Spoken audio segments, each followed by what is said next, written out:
할렐루야. 우리 교육부에서 박수로 격려하겠습니다. 아까도 박수했지만 박수 격려하겠습니다.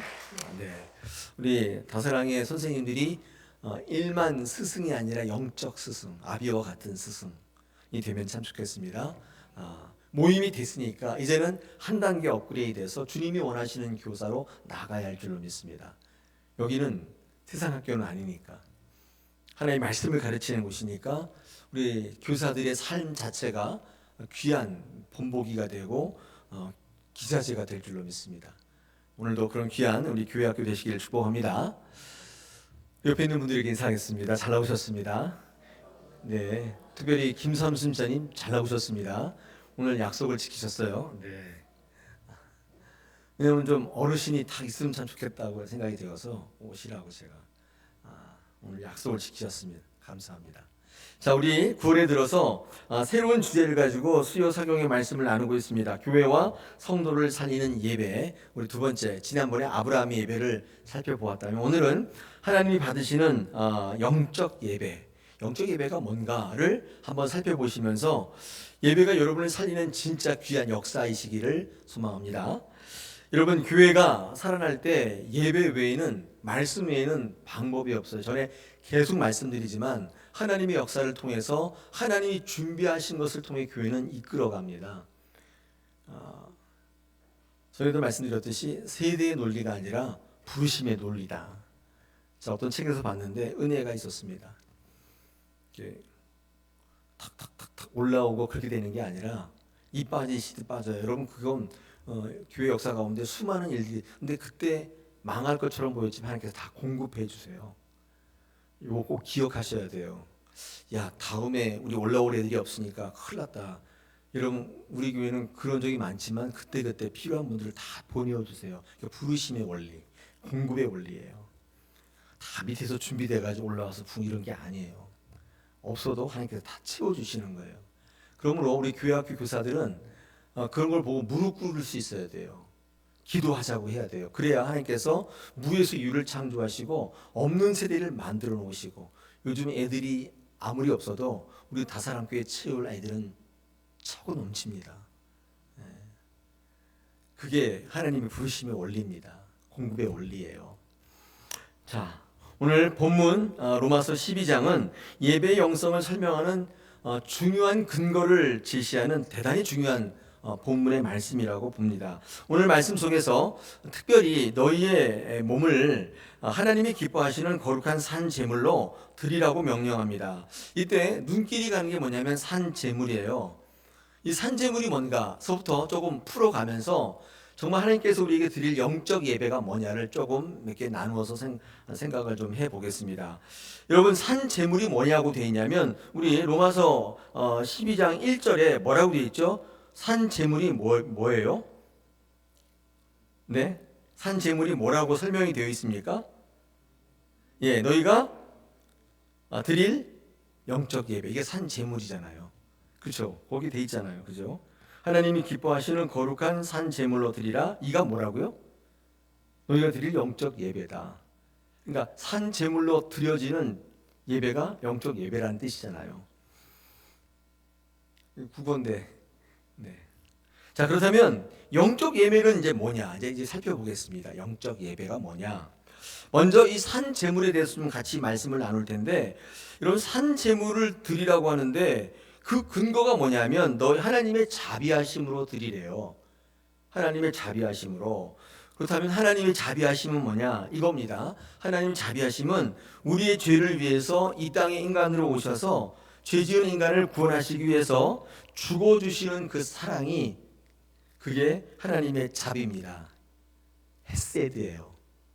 사랑이죠, 사랑. 하나님의 한없는 자비가 뭐냐면 내가 죽어야 될 자리에 하나님이 대신 죽어주시는 거예요. 우리를 구원하기 위해서. 그러니까 하나님의 자비하심으로 드리는 산 제물이라는 건 뭐냐면, 하나님은 죄 지은 이를 위해서, 그들을 구원하기 위해서 높은 보좌를 보이시고 자신을 제물로 드린 것처럼 우리가 드릴 영적 예배라는 거, 자비하심 드리고, 나를 위해서 우리가 신앙하지 말고 다른 사람을 위해서 드리는 제물이 있잖아요. 이게 산 제물이에요. 예수님이 그렇게 하셨단 말이에요. 하나님의 속성으로 말씀드리면 자비하심이고, 우리의 삶 속에서 실천의 의미로 말하면 남을 위해 사는 것. 이게 하나님의 자비하심과 같이 가는 거예요. 그러니까 하나님의 자비하심으로 드리는 산 제물이라는 것은 우리를 구원하기 위해서 자신의 몸을 드렸던 것처럼 예수님께서 우리도 그 누군가를 위해서 나를 희생하고 누군가를 위해서 죽어주는 것, 이게 산 제물이고 이게 영적 예배라 그 뜻입니다. 어렵습니까? 그렇지. 여러분, 유교에서 제사 지내는 걸 보면 모든 것이 자신을 위한 거예요. 조상신이 오셔서 우리 가족이 잘 되게 해달라는 거 아니에요? 근데 마찬가지로 교회에서 예배 드리는데 그 예배의 목적이, 그 예배의 방향이 내 자신이라면, 내 자신을 위한 것이라면 예수님처럼 산 제물이 드려지는 하나님의 자비하심으로 드려진 예배가 아니라는 거죠. 그런 예배, 예수님은 우리를 구원하기 위해 자기를 희생했단 말이에요. 이게 산 제물이거든요. 하나님이 기뻐하시는 영적 예배는 그리스도의 복음을 가지고 그 위에 서서, 그러니까 주님이 십자가에서 나를 위해 죽어주신 것처럼 그 자비하심을 가지고 나도 누군가를 위해서 죽어주는 우리의 삶에서 제물이 되는 삶을 영적 예배라고 하는 거예요. 정확히 푼 거예요. 네, 눈빛이 그게 뭐예요? 이런 눈빛이에요. 네. 몸으로 비유하자면 예수님은 머리시고 성도는 그 지체들이잖아요. 근데 몸 중에서 가장 수고하는 지체가 뭐냐? 그럼 목이래요. 목. 왜냐하면 몸과 머리를 연결하는 역할을 하고 무거운 머리를 지탱하는 역할을 하고 또 팔이 부러지면 어디다 걸어요? 목에다 걸어요. 그 무게까지 감당해야 되는 게 목이다. 이때 목은 과부하가 걸리는 거죠. 그런데 그 목 때문에 건강한 몸을 이룬다는 것입니다. 목이 그 무게를 감당해 줄 때 마침내 건강해지고 제 역할을 한다는 거죠. 신앙생활도 마찬가지라는 거예요. 일이 넘치는 분들이 있잖아요. 이런 분들은 늘 하소연합니다. 속으로 외치든지, 하나님 일이 너무 많아요. 왜 저만 이렇게 해야 되죠? 외치죠. 그런데 한번 이렇게 생각해 보십시오. 그런 분들은요, 이 지체 가운데 목에 해당되시는 분이에요. 모든 사람이 거기다 걸어요. 그래서 그 버텨주기만 하면 모든 사람들이 온전해질 수 있다는 것입니다. 그런 사명을 받은 분들이 있어요. 그런데 절대로 그 일 때문에 넘어지거나 쓰러지지 않습니다. 고린도전서 10장 13절에 보니까 사람이 감당할 시험 밖에는 너희가 당한 것이 없다. 오직 하나님은 미쁘사 너희가 감당하지 못할 시험 당함을 허락하지 아니하시고 시험 당할 즈음에 또한 피할 길을 내사 너희로 능히 감당하게 하신다. 감당할 시험 밖에는 너희가 당한 것이 없고 다 감당할 수 있다는 것입니다. 감당치 못하다면 피할 길을 내신다는 거예요. 그러니까 감당치 않기 위해서 일부러 피하시면 안 돼요. 피할 길은 하나님이 여신다는 거죠. 감당케 하시는 것은 하나님의 영광에 참여하기 위한 거예요. 목으로 쓰임 받으면 좀 힘들어요. 다 걸고 하기 때문에. 그런데 여러분, 그 목이 감당하는 영광이 있습니다. 그게 뭔지 아세요?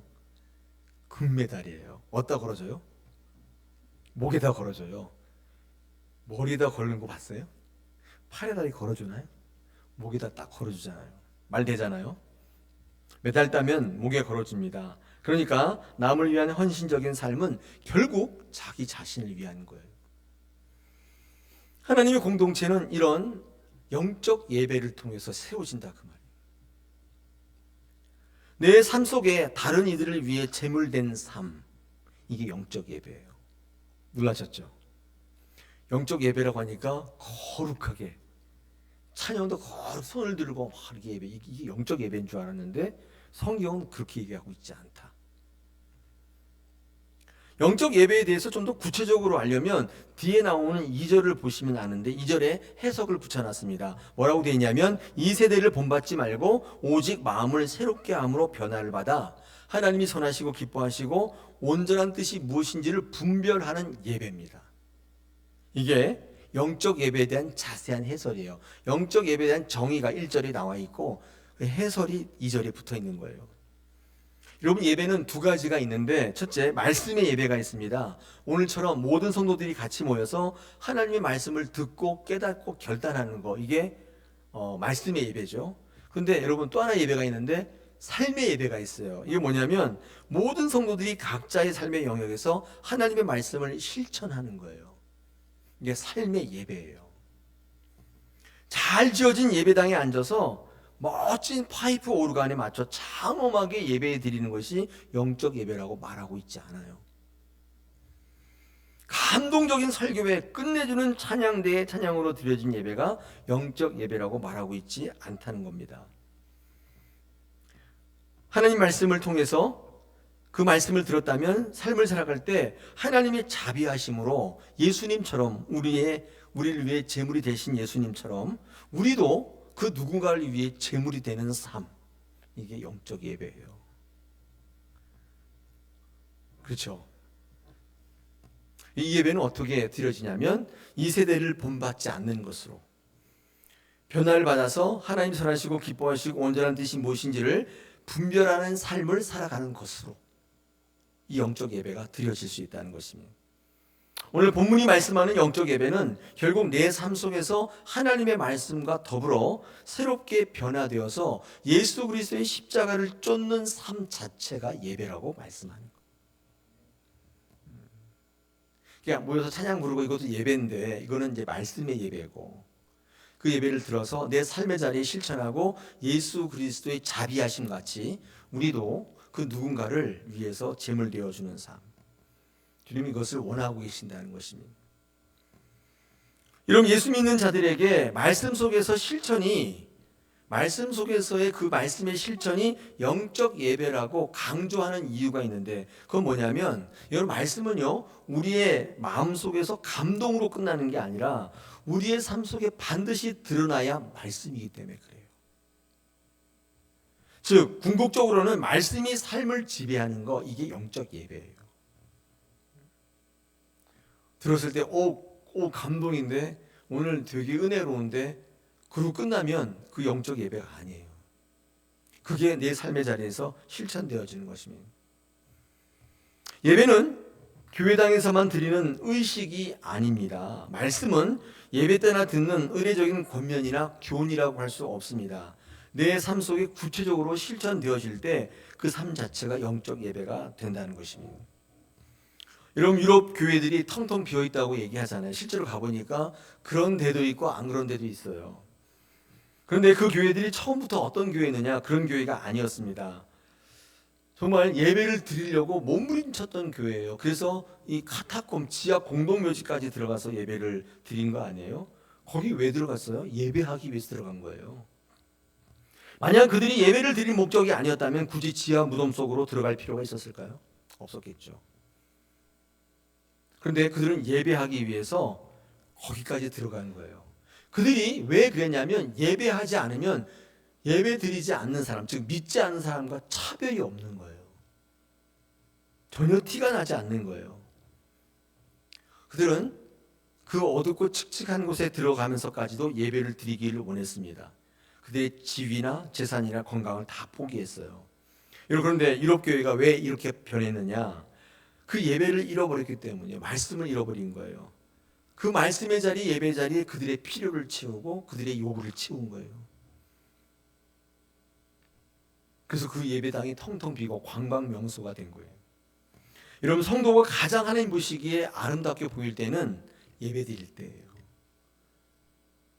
여러분, 예배에 대해서 어떻게 생각하시는지 모르지만 목사님 지겨워요. 예배 드리는 거 힘들어요. 오기도 힘들고 할 일도 많고 힘들어요. 이렇게 생각할지 모르지만, 하나님께서 여러분이 이런 모습을 지겹든 비비 꼬이든 졸리든 너무 아름답게 보신다면 어떻게 하시겠어요? 그게 사실이라면 하나님 기쁘시게 하는 게 성도의 도리 아닌가요? 내 보기가 아니라 하나님 보시기에 가장 기뻐하시고 아름다운 모습이 예배를 드리는 모습이라는 것입니다. 하나님은 인간을 예배하는 존재로 구별되이 창조하셨기 때문이에요.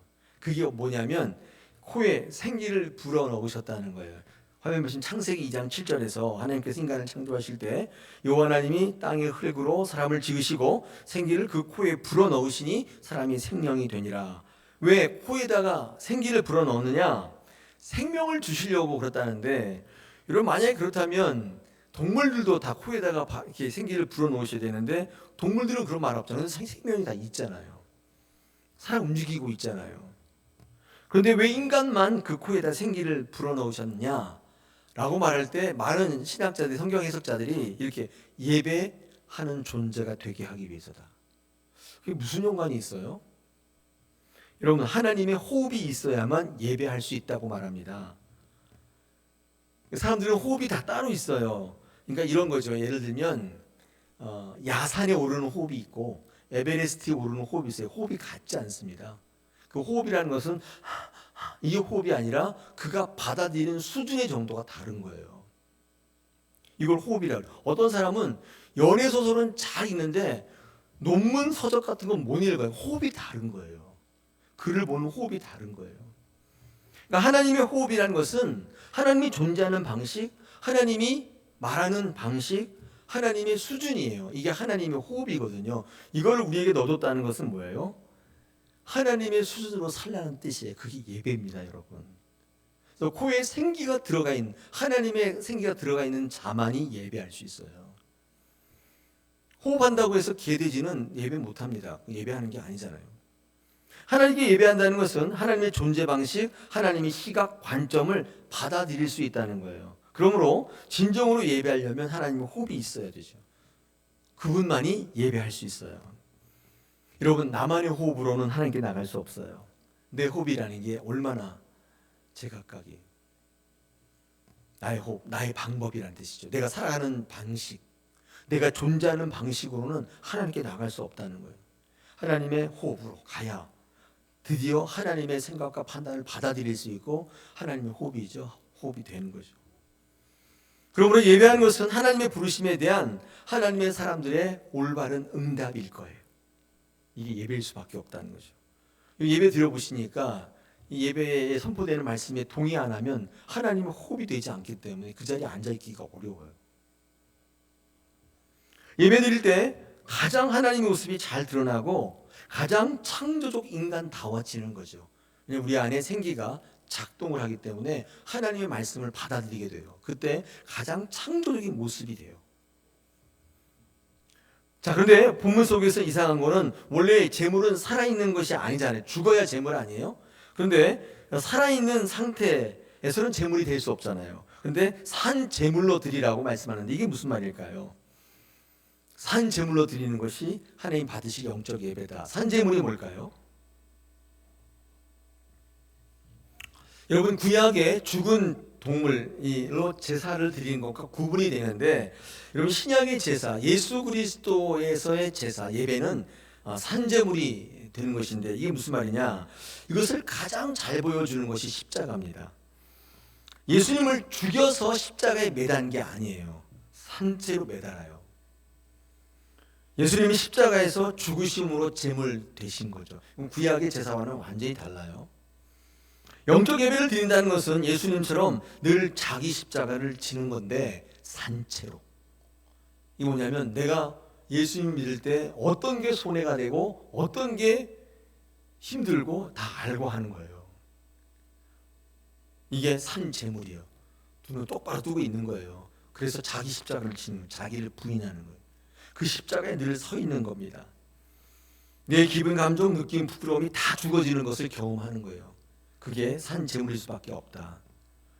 그래서 주님만 바라보게 되는 거.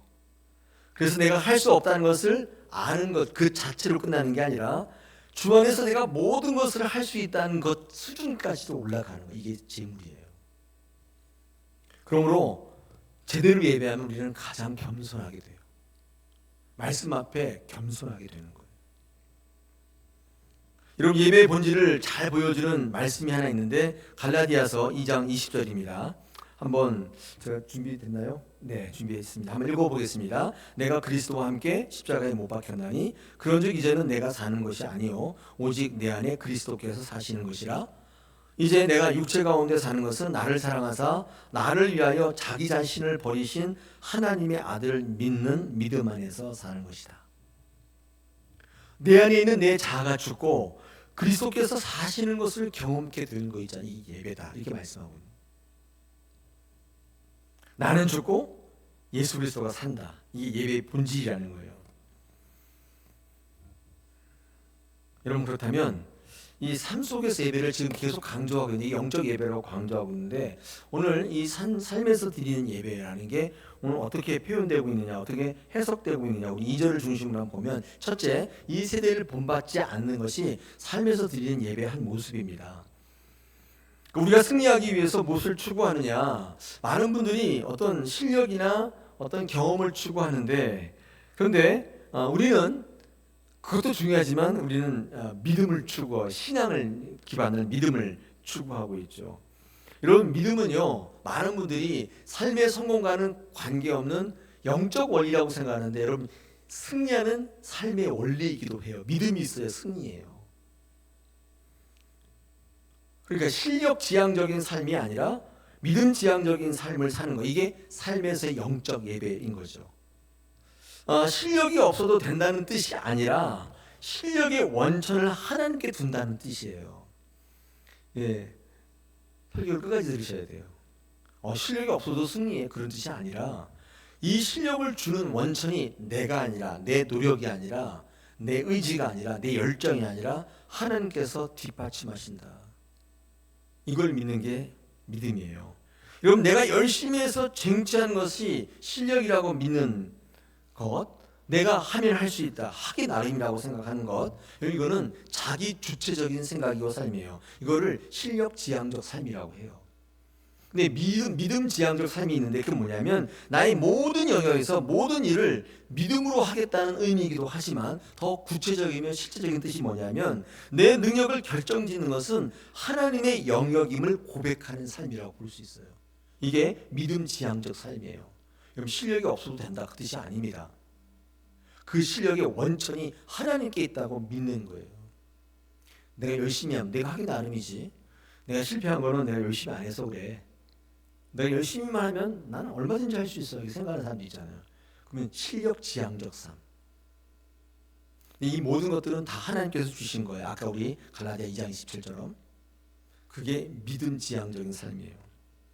최선을 다하고 열심을 다해 일하지만 그 능력이 되는 것이 내가 한 것이 아닌 것을 아는 거예요. 그래서 열심을 다했지만 온전히 하나님을 바라보는 삶, 그분께 그 결과를 맡기며 그 결과에 순종하는 삶, 이게 믿음 지향적 삶이에요. 이게 삶의 예배인 거예요. 우리가 드려야 될. 이런 우리의 좋은 모든 것은 하나님을 믿는 믿음에서 비롯된다고 믿는 삶이에요. 여러분이 누리고 있는 모든 것들이 다 하나님께로부터 왔다는 거예요. 할렐루야. 그 믿으시기 바랍니다. 그게 아니라 내가 결정하고, 내가 노력했고, 내가 좋은 기회를 잡았고, 내 인격이, 내 수단이, 내 언변이 이렇게 만들었어. 실력 지향적 삶이에요. 믿음 지향적인 거 배치돼요. 저는 교회에서 우리 성도들 가운데 이 믿음 지향적인 사람들이 많이 나타났으면 좋겠어요. 근데 여러분, 가만히 보시면 믿음 지향적인 삶이 실력이 없냐? 절대 그렇지 않습니다. 세상 속에 능력인 그리스도를 만들었어요. 하나님께서 만드세요. 그분의 삶 속에 은혜로 채워주시기 시작해서 마르지 않는, 고갈되지 않는 샘물이 돼요. 우리가 추구하는 신앙의 목적점이에요. 내가 추구하는 것은 반드시 한계가 있습니다. 언젠가는 말라 고갈돼요. 하나님이 원천이신 샘물인 인생은 마르는 법이 없어요. 그러므로 삶 속의 예배란 첫째가 어떤 거냐?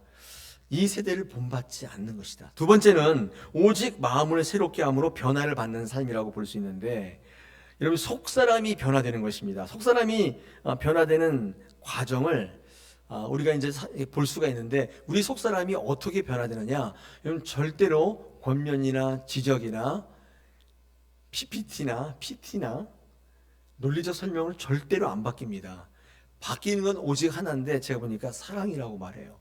사랑으로만 바뀌어요. 이런 불량 청소년들을 변화시키는 방법이 훈육이 아닙니다. 교정이 아니에요. 그냥 사랑을 반복적으로 주는 거라고 말합니다. 그때 청소년들이 저 사람이 나를 사랑하는구나를 진심으로 영적으로 딱 깨달을 때 그때부터 변화가 시작돼요. 근데 여러분 누군가를 사랑해 보셨어요? 이 사랑이요, 믿음에 의거한 진짜 절대적인 사랑이 있어요. 근데 사랑을 해보면 전부 의무적인 사랑이에요. 사랑하지 않으면 안 되기 때문에. 그런 거 체험해 보셨어요? 누군가를 사랑한다고 얘기하잖아요. 우리 교회 어떤 분들을 참 잘 섬기잖아요. 진짜 사랑하시나요? 아니면 사랑할 수밖에 없기 때문인 거예요.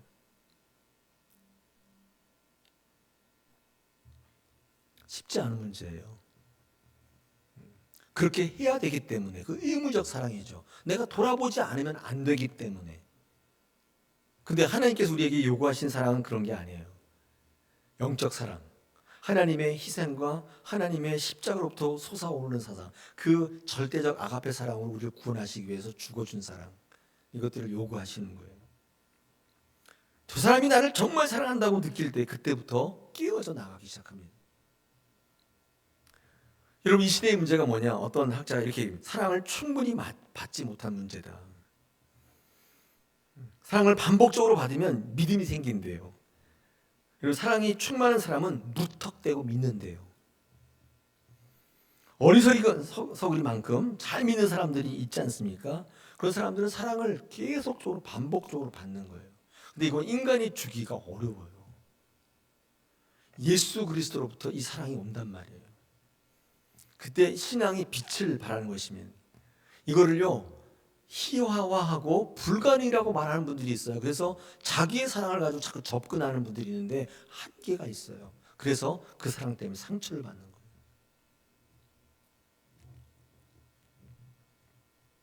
여러분, 제가 교회에서 목회를 하다 보니까 믿음을 받아들이는 정도가 달라요. 사람마다 다 다르거든요. 근데 왜 그럴까? 똑같이 신앙생활하는데 똑같이 예배하고 똑같이 기도하고 하는데 그 이유가 어디 있나 보면 결과적으로는 사랑이 있습니다. 사랑을 충만히 받은 분들은 빨리빨리 받아들여요. 믿음이 생기는 게 왜 중요하냐면 그때부터 들리기 시작하기 때문이에요. 믿음이 없는 분들은 아무리 들어도 들리지를 않아요. 제가 경험을 철저히 해봐서 알아요. 사랑이 생기면 믿음이 생기게 되고 들리기 시작하고 그때부터 순종이 돼요. 여러분, 순종은요, 성경에 보면 믿음과 순종을 구별 없이 혼용해 쓰기도 해요. 왜냐하면 믿음이 생기면 반드시 순종하기 때문에. 여러분, 우리가 정말 삶에서 드리는 예배는 여러분 마음을 새롭게 함으로 변화를 받아야 되는데, 그 변화는 우리의 노력으로 되는 게 아니라 하나님의 말씀으로, 예수 그리스도의 자비하심으로, 그 사랑으로 바뀐다. 여러분, 교회에 오셔서 그 예수님의 사랑을 알아가시고 그 예수의 사랑을 전달하시고 그 사랑을 품으시고 누리시는 여러분 되시길 축복합니다. 거기에 초점 맞추셔야 되겠죠. 여러분, 그러므로 오늘도 우리의 삶 속에 주님 말씀하셨는데 이런 삶에서 영적 예배를 드리라고 우리에게 말씀합니다. 주님은 항상 우리를 끊임없이 설득하시고 사랑의 말씀을 주셨는데 예배를 통해서 새 마음을 변화시켜 주세요. 예수님은 어떤 일을 하실 때 항상 하늘에서 음성을 들어요. 여러분, 세례를 받으실 때 어떤 음성을 듣죠? 내가 너에게 능력 줄게, 내가 너에게 힘 줄게, 보호해 줄게, 이런 게 아니었잖아요. 마태복음 3장 17절에 하늘로부터 소리가 있어 말씀하시되 이는 내 사랑하는 아들이요 내 기뻐하는 자다, 이런 음성이 들리죠. 여러분, 마태복음 17장 5절 하반절에 보면 변화산상에서 예수님께서 하나님의 음성을 듣게 되는데 그때 뭐라고 되어 있냐면, 말할 때 호련히 빛난 구름이 그들을 덮으며 구름 속에서 소리가 나서 이르시되 이는 내 사랑하는 아들이요 내 기뻐하는 자니 너희는 그의 말을 들으라 하시는지라. 이렇게 항상 말씀하시면서 사랑을 확인해 주세요. 그때 변화돼요. 너를 사랑한다, 알지? 너는 나의 기쁨이야, 꼭 기억해야 된다. 자꾸 확인해 주시는 거예요. 베드로가 실수했을 때, 배신했을 때 예수님이 가셔서 사랑을 확인해 주죠. 너 나를 사랑하느냐? 확인해 주잖아요. 여러분, 우리 삶 가운데 필요한 것은 이 하나님의 사랑의 확신입니다. 반복되는 사랑의 충만이에요. 여러분, 그럴 때 우리는 하나님 기뻐하시는 영적 예배를 삶 속에서 드릴 수가 있게 되는 것입니다.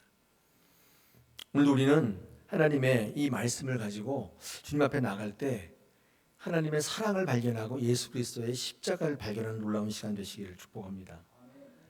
여러분, 오늘 그래서 이 말씀을 가지고 시간이 좀 갔는데 나머지는 또 이따 하겠습니다. 나중에 하겠습니다. 오늘 여러분의 예배가 예배당에서 드려지는 그런 말씀의 예배를 뛰어넘어서 하나님이 보시기에 아름다운 그런 삶의 예배 되어서 하나님 드리는 영적 예배가 되면 참 좋겠습니다. 할렐루야.